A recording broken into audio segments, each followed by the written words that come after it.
Have you ever wondered why so many issues in Africa in terms of military disorder, rebellions, killings, unalivings, Boko Haram, all that type of things? Have you ever thought about that? Have you ever wondered why? Congo DRC, this beautiful country, I remember the time of Mobutu, we used to see them on TV all the time. Beautiful place, lovely, but it's turned into the most uncertain place on earth. So many people are unalived. More people are unalived in the DRC than the entire World War II. Let that sink in. But they don't talk about it. It's just a bunch of black people. It doesn't make any sense. Where does this come from? Who gives people weapons? Who gives them weapons and guns and ammunition and all that stuff they need to create mayhem and havoc for 30 years? How do you explain that? There must be some power somewhere wanting destruction. Now, why is there war in these countries? If you look at them, there's particularity that is very clear. They have oil, diamonds, uranium, gold, you name it. These are the stuff that you need for batteries, for electrical cars. You see how electrical cars are going like this. Okay, the new sort of energy. They need the coltan. They need the tantalum. They need the lithium. They need uranium.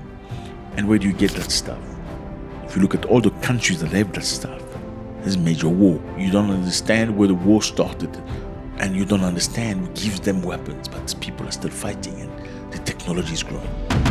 Well, fellas, in Nigeria, a British citizen is under investigation in Nigeria after being arrested for alleged involvement in arms smuggling. Smuggling weapons. A British citizen, a soldier, part of the army, arrested smuggling AK-47s, grenade launchers, and stuff like that. Crazy, isn't it? It's insane. This is not the type of things you hear British people do, right? They don't talk about that thing.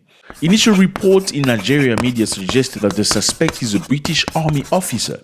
However, the British High Commissioner in Nigeria denied the report, saying the man is no longer a serving member of the UK military. Wow, okay, they've dismissed him. Of course, you have to push him away from the military so the military doesn't look bad, providing weapons to dangerous people in Nigeria. The High Commission said that suspect has been discharged by serving as a junior rank in the UK Armed Force Reserve. He's been discharged. He's not part of our, he's not one of us. Don't associate with, better not do that. So they asked further information about this aspect. Since you say he's been discharged, can we get further information about this man so we can know how to process his case? Well, the British Commissioner refused. They refused. They said they cannot release additional personal details regarding the suspect, citing obligation under the UK's Data Protection Act. What? So this man is clearly a criminal because he's got AK-47 and grenade launchers that he's taking to a region in Nigeria that has a lot of oil. Nigeria has got a lot of oil, plenty, lots of oil. Some of the mayhem that's happening in Nigeria and the havoc is because of oil. So in the region where there is oil, the people from that region feel that they're extracting oil from their region, but they still live in poverty. Government is not doing much for them.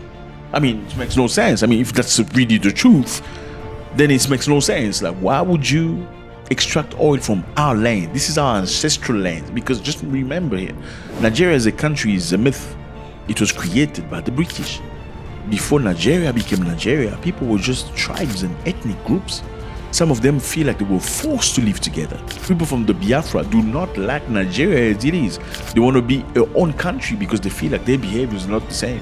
And of course, if you go to Nigeria, you see people from the north, they're totally different in many things. Anyway, let's get back on track. The British man was arrested providing weapons to the people that create havoc in some areas.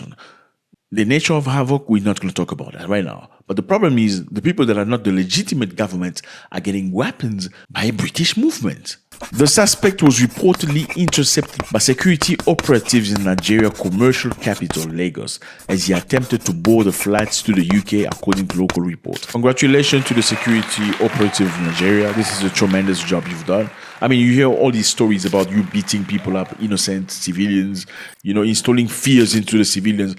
It's bad reputation. This is something we applaud as Africans. Congratulations. Now, because the British are not cooperating, campaigners marched to the British High Commissioner earlier this week to urge the British government to cooperate with the Nigerian authorities in investigating the latest matter involving a UK citizen.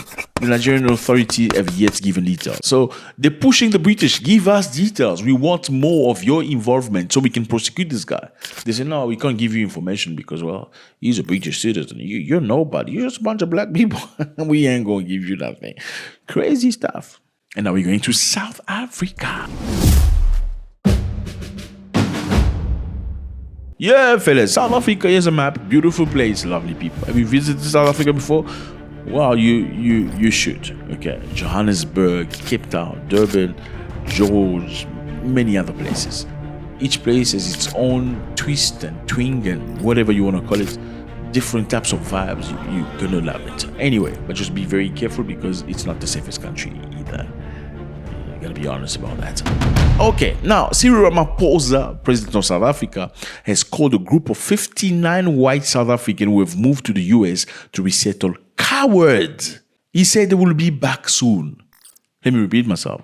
The president of South Africa has said that the 59 white people that had left South Africa moving to the US because they said South Africa is supposedly a racist or reverse racist against white people are cowards and they're going to return. It's our own concern because those people who are being enticed to go to the United States do not fit the definition of a refugee. A refugee is someone who has to leave their country out of fear of political persecution, religious. Obviously, the other fellas are not happy to hear that. How can you call them coward for leaving, for deciding to go to freedom? How can you call them coward for wanting justice for their land you taking by force? A group of Afrikaners arrived in the United States on Monday after President Donald Trump granted them refugee status, saying they face racial discrimination. Okay, fellas, so Afrikaners are white South Africans, mainly descendant of Dutch. Okay, there are many other,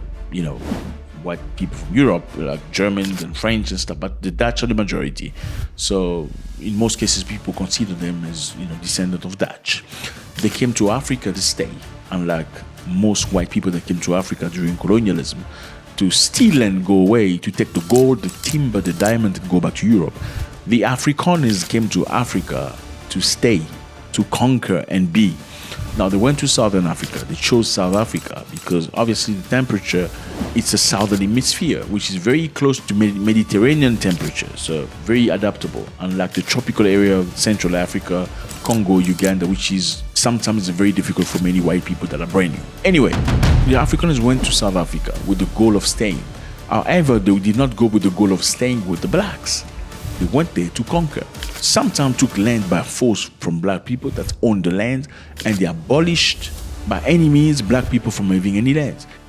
Anyway, now, some Afrikaners were not happy. They left, went to the embassy. Embassy fast-tracked the request. They're now in the United States of America.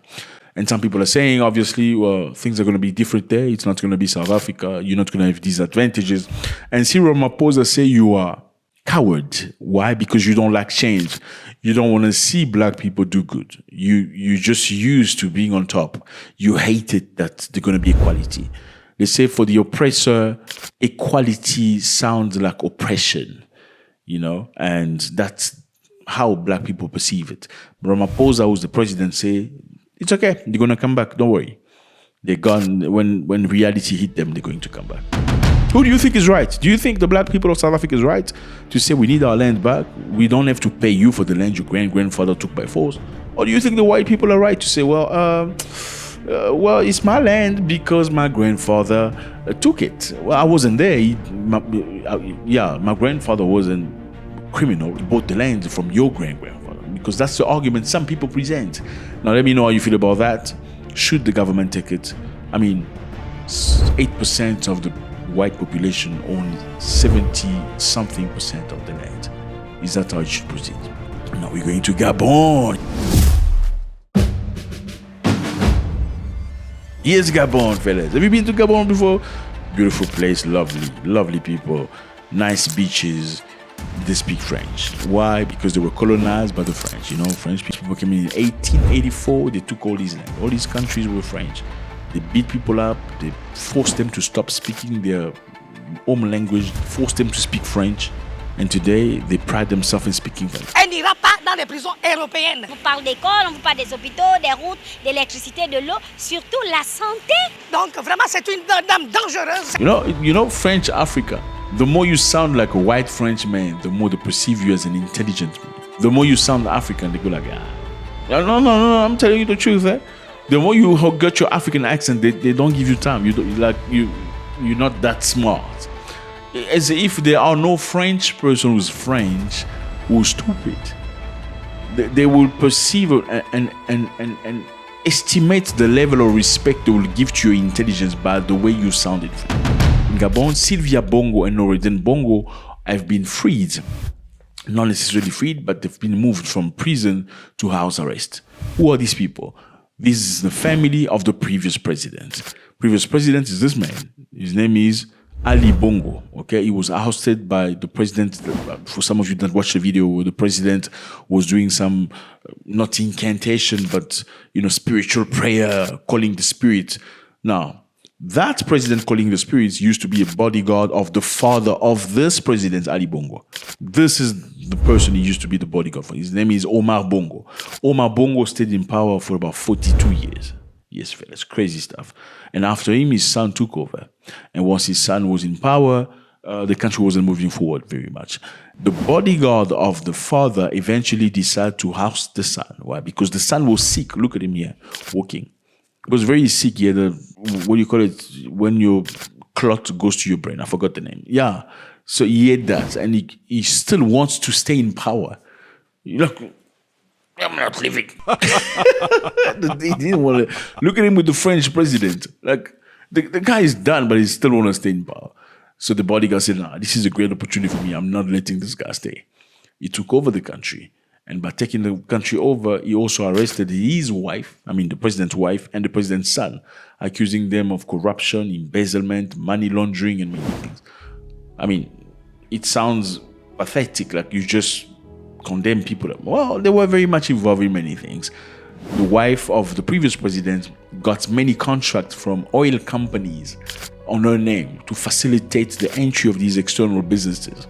So he's like, okay, I'm going to give you business, but you need to give me $80 million. Oh, okay, no problem. Yeah. So they're asking her to answer for that. The son also took money on his own account. In most African countries, the son of the president thinks he's the prince. It's their country. They will treat you like nonsense, like you're nothing, rubbish. They spend the money. It's crazy stuff. This Africa is a long way to go. Anyway, so they've been removed from prison.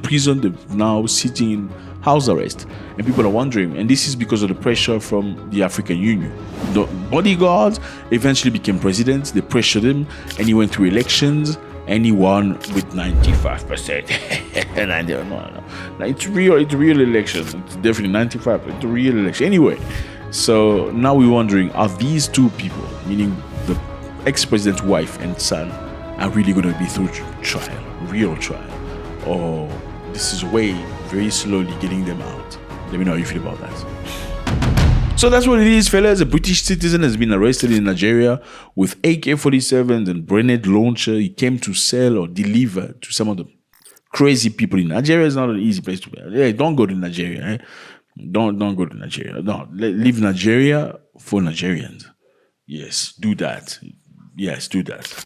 The UK government and the embassy is clearly protecting this person. They're not going to give him away. Some Nigerians marched to the High Commission of the UK asking the UK to cooperate with the Nigerian government and the Nigerian authority into this investigation. Cyril Ramaphosa of South Africa said the white people that left are cowards. They've run away because they don't like equality. They'll be back because they miss the food anyway. American food is different. Yeah, it's weird. Don't get triggered. I'm just telling you the truth because I got the experience from both South Africa and America. In America, food is very it's not natural anymore. You probably maybe don't feel it because you eat it every day. But go to Uganda, taste some Uganda chicken. Then ask yourself if you had chicken before. You probably have never had chicken before. Anyway, let me know how you feel about this, fellas. It's always a great pleasure. And it's Sylvia Bongo and Noureddin Bongo, after embezzling about $67 million each, are they going to be paying that money back? Or this is a way to get them out easily? God bless.